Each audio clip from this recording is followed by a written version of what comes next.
for coming back to this Monday edition of Metro Sports Talk. Joining me in studio now, Dr. Andrew Jacobs, sports psychologist, author of I don't know how many books now. I lost count after a while, but recently Dr. Jacobs put on a clinic on sportsmanship in youth sports. And Doctor, I guess first of all, why did you put this whole thing together? Why did you feel the need that this is a subject that needed to be talked about? Well, Brad, last fall I met with one of the officials, Brad Clay, out at Blue Valley Recreation, and talked with him about some of the concerns I've had as a parent. I have a 9- and 11-year-old sons who both play soccer, baseball, basketball, they swim. And just at their events, I've seen enough stuff that's really turned my stomach. Just parents getting out of control, coaches getting out of control. So I went and met with Brad Clay at Blue Valley Recreation and said, Brad, I think there's a problem. He wholeheartedly agreed.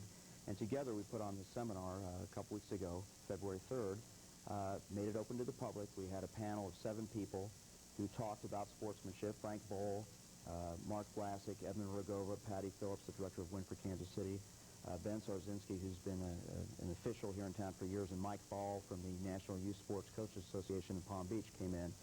And we talked about this problem and discussed what to do, how to try to come up with answers and look at parents and coaches today and some of the problems that go on, because it is becoming more and more of a problem, not only nationally but locally as well. That's interesting, because when I think of sportsmanship in youth sports, I'm thinking, how do the kids maintain sportsmanship? But you're talking about parents and coaches as the problem areas.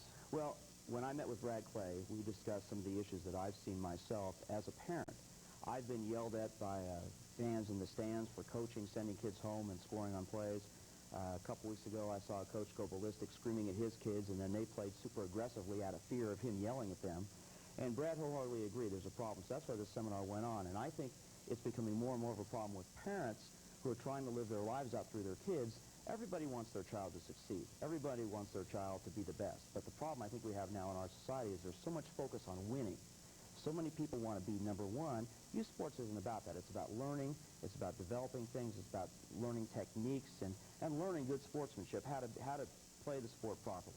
Well, we're going to talk, I guess, in the next few minutes about the disturbing trend of kids dropping out of sports. But from the psychological point of view, you break these people down. You know what motivates them, why they do the things they do. How did it come this far? When did it begin to surface as a serious problem? Well, when I grew up, after school, got my bike, went up to the grade school where I grew up in Mission, Kansas, played baseball, played football, played basketball. Friends come over to my house. It's not like that anymore. Now you've got organized leagues, you've got organized sports, every practice is organized. Kids are not having as much of an opportunity anymore to just be kids. Now, I think the organized sports are tremendous and beneficial, but I also think sometimes there's so much focus on all these practices and all the game schedules, kids aren't having a chance to just be themselves. And what's happening is we're living in such a regimented society today that there's a lot of pressure on a lot of these parents who are coaching. Hey, we need to do well. We not only need to teach these kids how to play, but we need to win. And what's happening is a lot of people are getting involved in youth sports who maybe aren't trained as appropriately as they should be. You have a lot of parents coming to games, and there's so much focus in our society all the time on winning. And you talk about winning on this station at every level of sports, professional, collegiate, high school. It's there. And a lot of people who get involved in sport, hey, we want to win. We want to go out and beat those guys.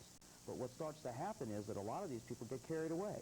And then they go overboard, and nobody's there to really corral them in a lot of situations. But it seems to me in the last, I guess, 5 to 10 years, it's gotten worse and worse and worse. When I was a kid, certainly we had the parents that went overboard, but generally parents were giving you a thumbs up and a way to go. But in the last 5 to 10 years, it seems like it's the parents are no longer rooting for the children. They're rooting almost against the children. Well, there's a lot of money involved in sports today, Brad. When you and I were growing up, and I'm older than you are, but when you and I were growing up, the money wasn't involved in it nearly as much as it is today. A lot of parents see kids, and they'll get a coach say, hey, you know what?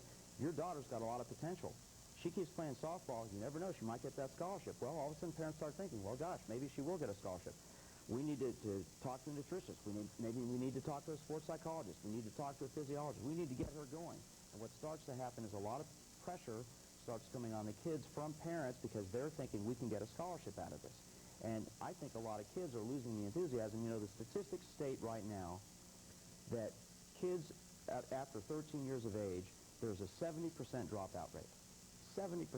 Now, a lot of reasons that a lot of those kids drop out is because a lot of kids start specializing in one sport. But a lot of kids are dropping out because they're tired of it.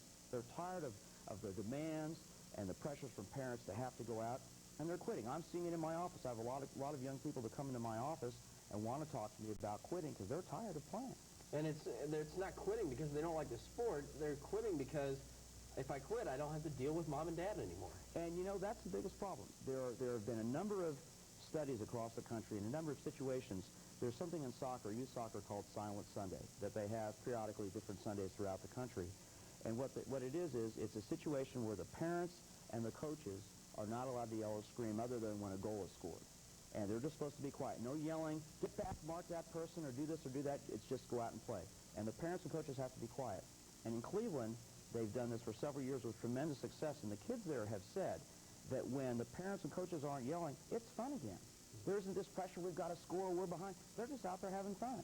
And that's starting to go across the country, and it's starting to be seen in a lot of different situations that when kids have that opportunity to just go out and play, it becomes more fun. And then what's going to happen is by the time they're 14, 15, 16, they're still going to be playing. All right, we're going to continue to talk about this further.